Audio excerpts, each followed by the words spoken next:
Kailangan ko po itong gawin para sa anak ko.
Oh, bakit parang hindi ka mapakali dyan?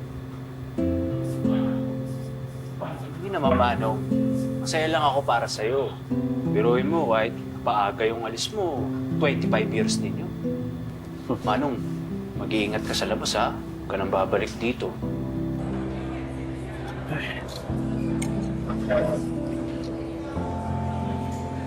Alam mo, Manong, meron akong isang hindi kinaiingitan sa'yo.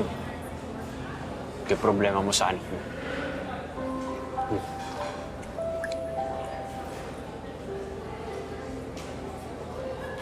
Alam mo, simula nung nagkamang si Lawrence, isang beses di kanya dinalaw.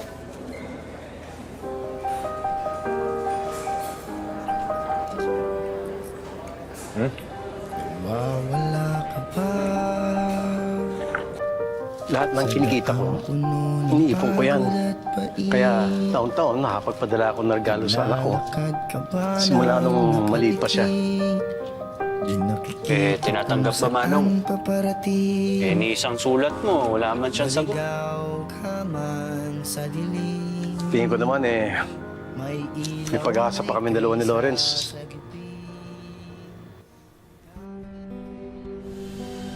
Oh, Santos, release paper mo. Salamat, sir. Salamat, sir. Ka nang babalik, ha? Sa wakas! Oh. Laya. Ayos. Bakit parang hindi ka naman masaya? Walang kasing saya. Pero, sigurado ka ba natutuloy ka kila Lawrence? Ano naman? Gusto ko na makita yung anak ko. Gusto ko na makasama. Pero kasi kuya, Agnes, Agnes. Alam ko hanggang ngayon, bakit pa rin ang galit sa akin ang anak ko. Harapin ko yun. Gagawin kong lahat para makabawi. Ika. Dara!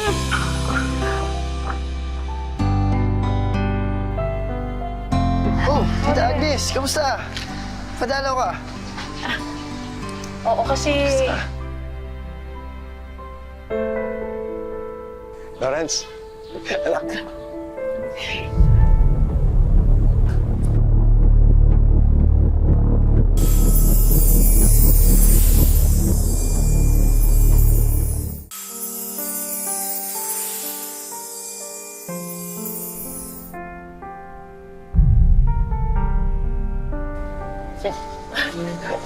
Ang gwapo pa na ito sa personal. Mas gwapo siya kaya sa mga pictures na pinapadala mo. Sabi ko nga sa'yo, di ba? Nag-usap na tayo tungkol dito, di ba, Tita Agnes? Hindi siya pwede rito.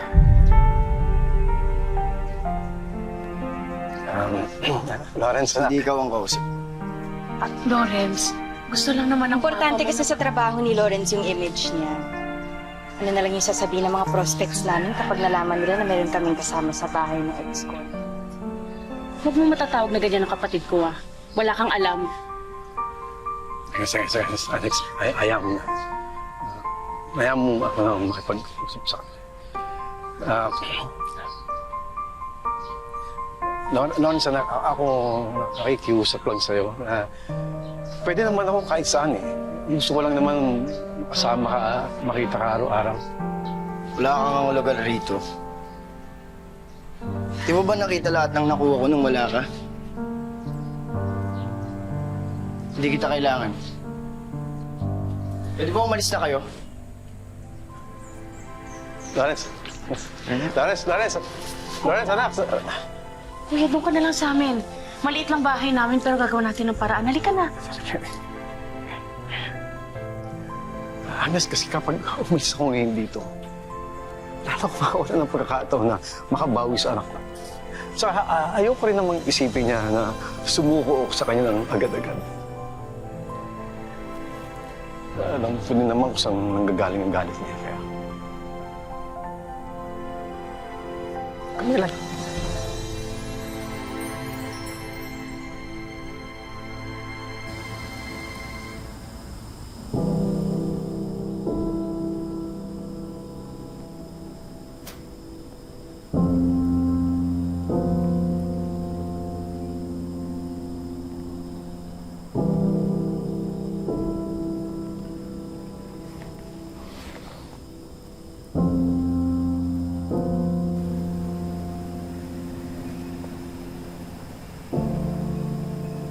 Namatay sa sama ng loob ang nanay ko ang lalong nakulong siya.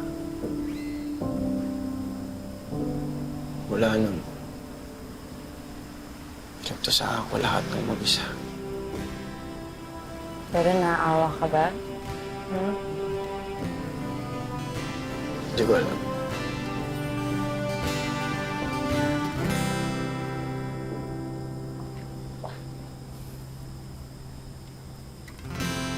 Diyan ba? Oh, dito sa loob. Oh, salamat, anak. Pwede na sa akin to. Oh. Meron pala akong pasalubong sa'yo. Ito, oh. Tama-tama dyan sa katawan mo. Sige, sukat mo. Tignan natin. Marami na akong dumi.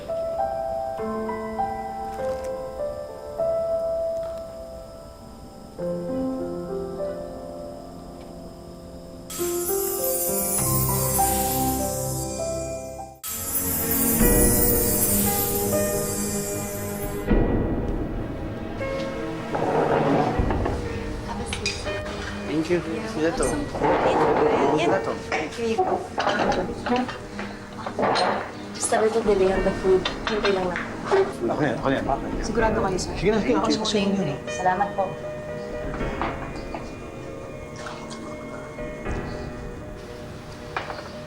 Lawrence, anak, lagay ko muna dito to, ha? Kayo pala yung father ni Lawrence. Bakit hindi ko kayo sumabay sa amin kumain? Ano? Anak lang yung tawag niya sa amin. Common expression. Alam mo yun? Okay. Boy namin siya dito eh. Kunin mo na yung pagkain. Yeah. Kasama ng isang bahay namin dito. Okay. Yeah, go ahead. Eat. Yes, sir. Go ahead. Let's have dinner. Enjoy.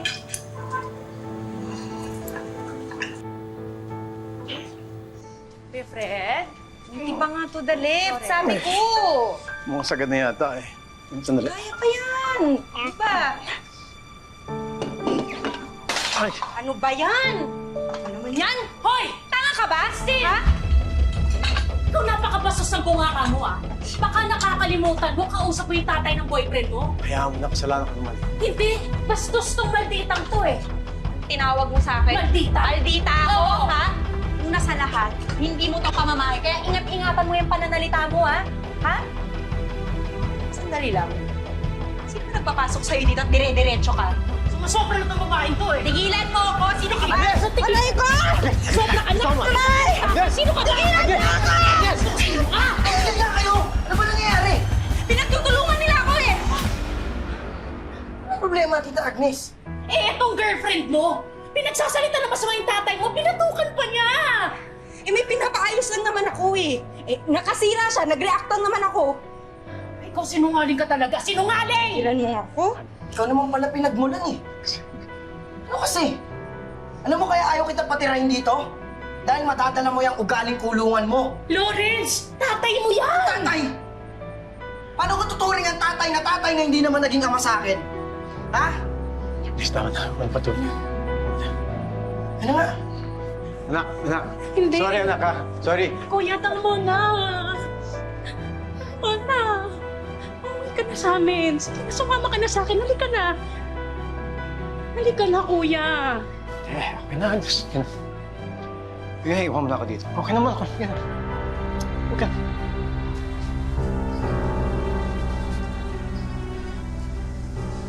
Hindi mo kailangan gawin yan. Nag-arush naman. Ayos lang. Alam ba sa loob? Pagdating sa linisan, palagi ako napupuri doon.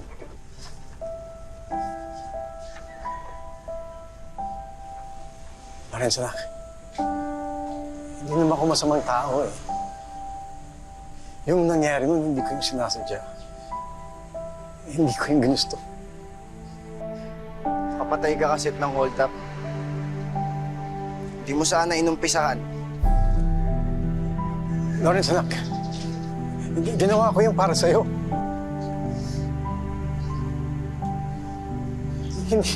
Hindi ko kasi kinaya na nakikita kang nahihirapan. Gabi na lang umiiyak ka.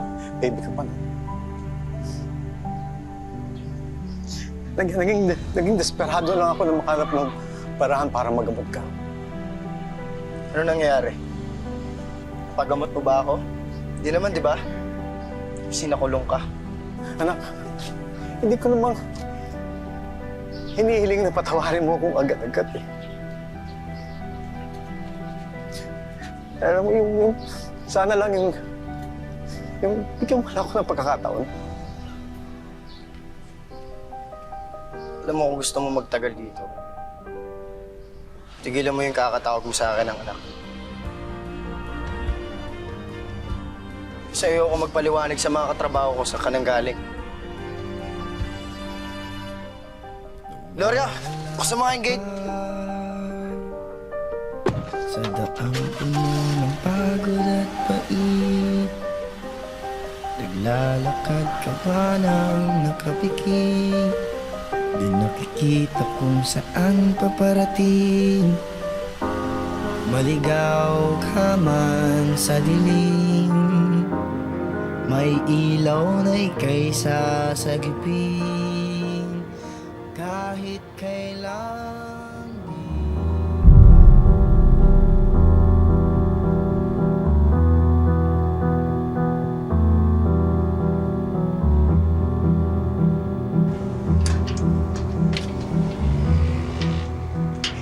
Diyos ko naman, Henry. Bakit naman di mo nilayo yung kotse? Paano pag mahuli tayo ni Lorenz? Anong gagawin ko?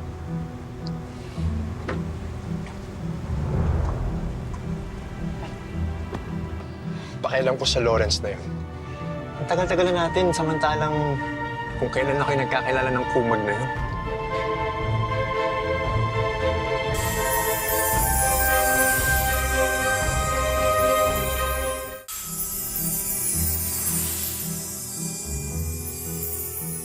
Pero unti pa nga lang yung naiipon ko. Paano tayo makakapag-migrate sa Canada niyan? Nag-umpisa naman na akong asikasuhin yung mga papeles natin. Eh, ang dami pa nga nating babayaran, di ba? Diyos ko, hindi ko naman yun mabubuo agad sa pagdikip ko kay Lawrence. Kaya relax ka lang. Dalian mo na. Hindi na ako makapaghintay na masawalo ka tayo. Yan sa'yo lang naman talaga ako. Ano ba? Mhm.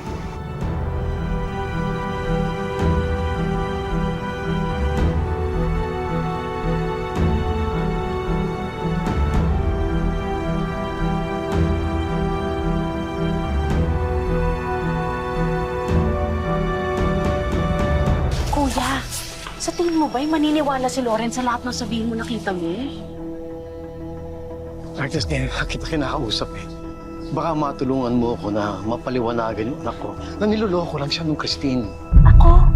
Eh, kitang-kita mo naman kung paano ko binaliktad ng impactang yun. Anak? Pag ito. Pag mo.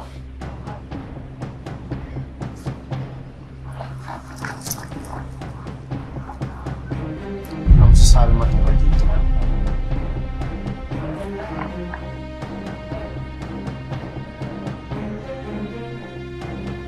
Hindi ko talaga alam paano ito yan sa bag ko eh. Ang maangal ito. Eh, nakita kitang pumasok dito sa kwarto namin eh, kaya napunta yung mga relo sa bag mo eh. Kriminal ka noon, kriminal ka pa rin hanggang ngayon. Hindi ako nakapasok dito. Wala akong kinalaman dyan, Christine. Saka hindi ako magnanakaw. So, ang sinasabi mo, ako ang sinungaling, ganun Ikaw, ba? ikaw sinungaling. Ano ang babaeng yan? Anak, naloko niya. Meron niyang ibang lalaki. At nagpaplanan silang pumunta ng ibang bansa. At pera mo ang gagamitin nila para makalayas dito.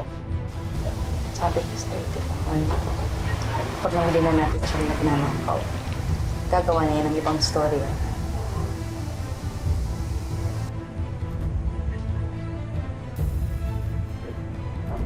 Gaya ng kwento, hindi mo sinasadyang makapatay.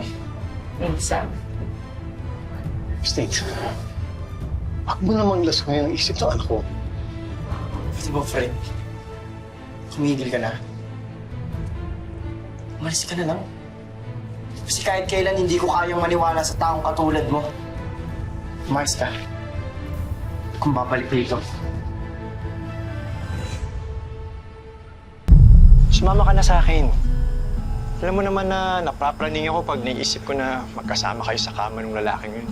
Eh, saan mo ako papatulugin? Sa double deck mong kalawangin, ha? Sa kutsyon mong puro surot? Sa kupita mong walang bidet? Diyos ko, pakotse-kotse ka pa. Hahatakin naman din yan ng bangko eh. Diyos ko, umayos ka nga, Henry. Si Lawrence na lang yung pag-asa natin. Please lang, ha? May pera lang yun. Pero aminin mo, mas masarap ako doon. Tama na. Mga ayop kayo! Ano to? Hindi mo kami. Paano mo nagawa sa akin? Parang gulat na gulat ka pa. Eh di ba sinabi na sa'yo ito ng tatay mo? Kaso, ikaw yung tangang hindi naniwala. Uy, Henry, tumigil ka nga dyan. Bakit? Hirap ba tanggapin? Na ginamit ka na nga, tapos pinaikot ka pa. Pinaniwala kang magnanakaw yung tatay mo. O nakaisip nun. Henry, tumigil ka nga. Tumigil ka nga! Wala nang silbi sa atin to. Maghanap na tayo ng ibang tao mahuhututan. Tama na, ano ba? Lawrence!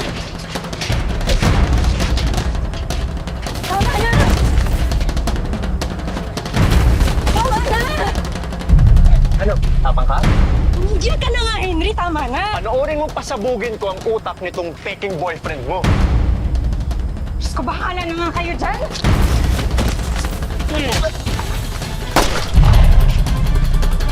Kristen! Panoorin mo to!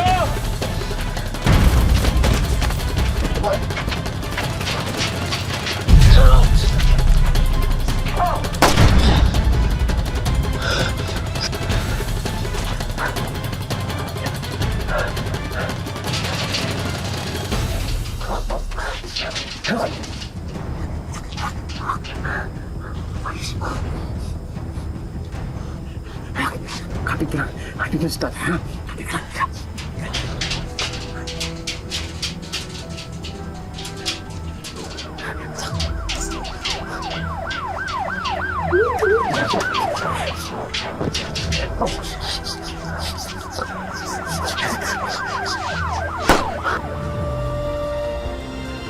Kahit kailan hindi ka nag-iisa, sana yung puso mong bigo, wag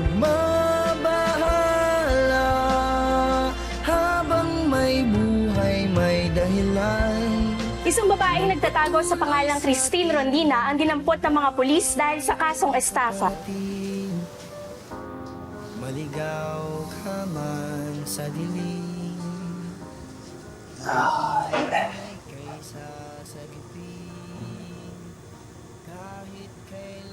Sabi ko naman sa'yo, Manong, huwag ka na babalik dito, di ba?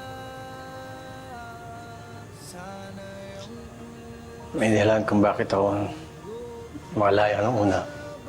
May dahilan din kung bakit ako nakulong muli. May dahilan magpatuloy sa ating hantungan. Paghihirap rin may hanggan. Hey, Toy, Greg, may bisita ka? Kahit kailan di ka nag-iisa. Wala. Kapag isa kanyang shirt, no? Oh.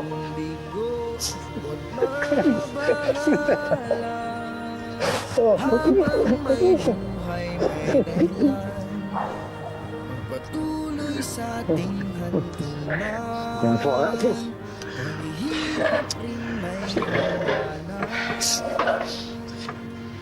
Oh. Magkamaya ka. Uy, sira pa kasi yung buhay mo. Ito naman ngayon. Sana pa hindi mo naman tumawa eh.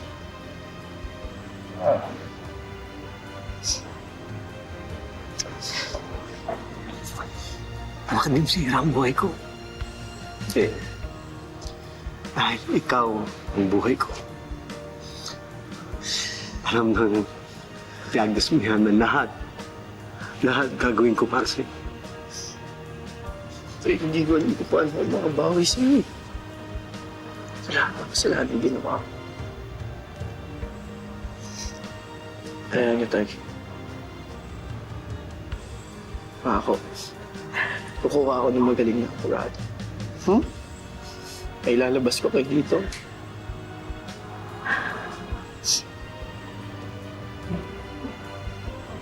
So, hindi ko na masabi sa'yo kung gaano ko kaligaya ngayon. Nanahinig kong tinawag mo akong tatay. Ba't ka tagal-tagal ko? Hindi ko marinig yan. Mahal na mahal kita, anak. Mahal ko din sa'yo eh. Mahal na. Ga!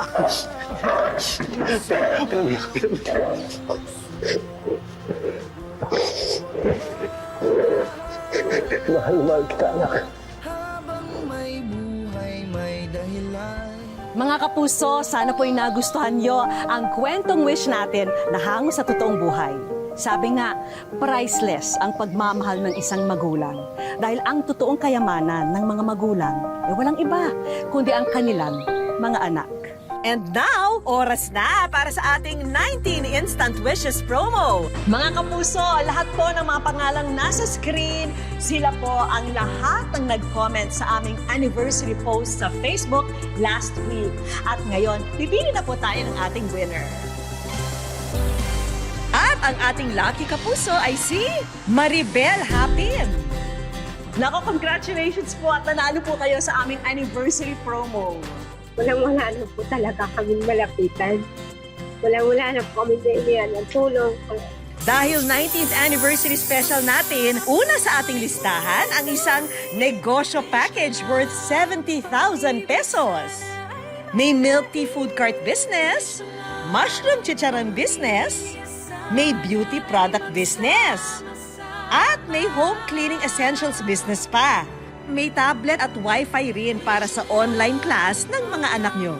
At Maribel, may regalo rin kaming free medical assistance para maipacheck na natin ang mga nanlalabo nyong paningin ni Mister.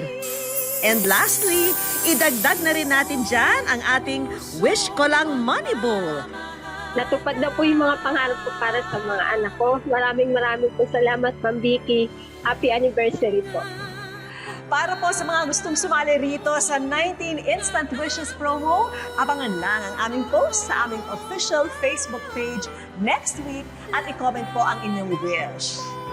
Mga kapuso, lagi po natin tatandaan, hanggang hindi tayo napapagod humiling at maniwala, hindi tayo mapapagod lumaban sa buhay. Ako po si Vicky Morales at ito po ang Afternoon Habit ng Bayan, ang wish ko lang.